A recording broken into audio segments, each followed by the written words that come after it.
actually aren't not enough condos to service the needs out there. Yeah, no, I think you've got the right pulse on the market. I mean, empirically, we understand when we're in the market that feel of the supply and the demand.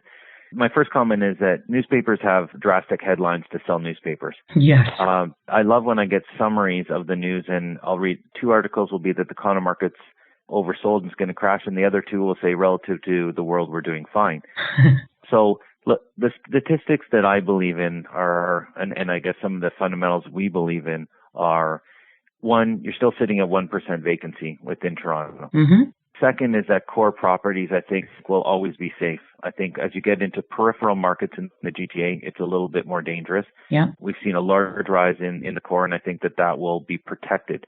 The third thing is that from a purchaser perspective, and I'm sure when you're speaking with clients, it's the same type of advice, is that you're not buying real estate to try to make money in a year or 2 years. Right. I would never advise someone to buy one of our products or any product for that matter and try to flip it. Mm-hmm. I don't think it's a positive strategy, but I do believe that in a 5-year period and certainly in a 10-year period, they're going to be ahead of the game. They're going to build themselves either good equity for their own home or from an investment property perspective. So I think that if you're buying centralized property at a good value, don't get caught up in the craziness of bidding wars. You got to be careful and know what your price range should be. Yeah.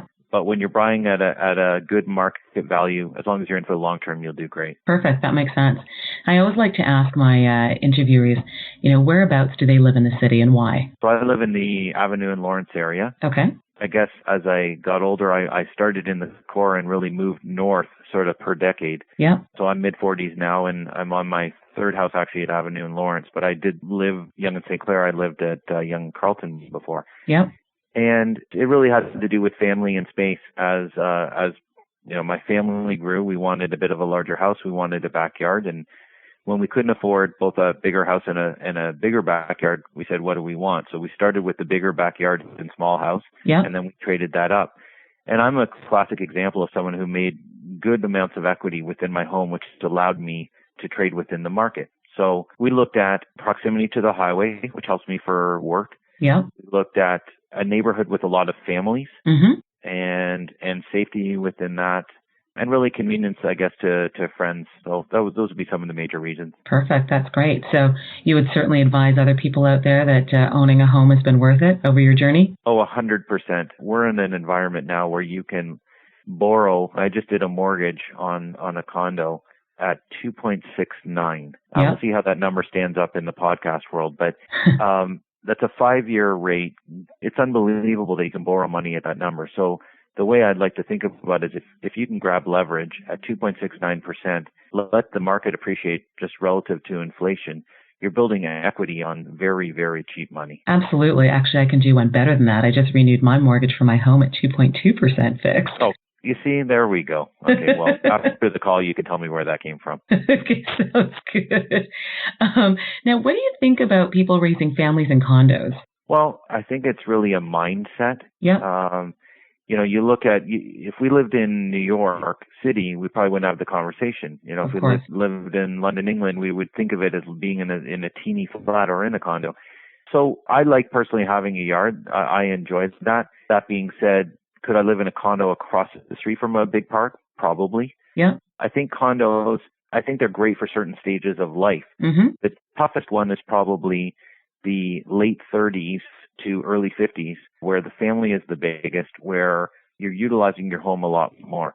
But earlier on in life, they're phenomenal. Later on in life, they're a great pad from which you can travel and not worry about taking care of the home. And that being said, there's also lots of different build forms other than just, I think when people say condo, they think of a high-rise condo. Right. But we also have townhome condominiums and stacked townhome condominiums, which also offer different build forms. Absolutely. Perfect. Anything else you'd like our listeners to know about before we say goodbye? Well, I think that you're in residential real estate. I'm in residential real estate. We believe in the market. And I think that if you buy smartly and you hold for the long term, I think it is a great asset within your portfolio. And I think we'll all be in good shape if people keep the confidence in the market that exists today. Yeah, absolutely. I agree 100%. I mean, I certainly plan on holding my holdings probably for at least another 20 or 30 years, in fact, because, the whole, short-term buying and selling within a couple of years just doesn't really make any sense. buy and hold for the long term makes a lot more sense to me. Thank you so much, Michael, for joining us today. And viewers, you can touch base with me at devel@bosleyrealestate.com or check out my website at morrisonsellsrealestate.com. And you can find me on Twitter at Devel Morrison. Thanks, everyone, for listening. Bye. Thanks, Mike. Thanks, Devel. You've been listening to The Morrison Report. Hosted by Devel Morrison, sales representative for Bosley Real Estate Limited Brokerage, real estate investor and best-selling author, bringing you insights on the Toronto real estate market. Join us for another podcast.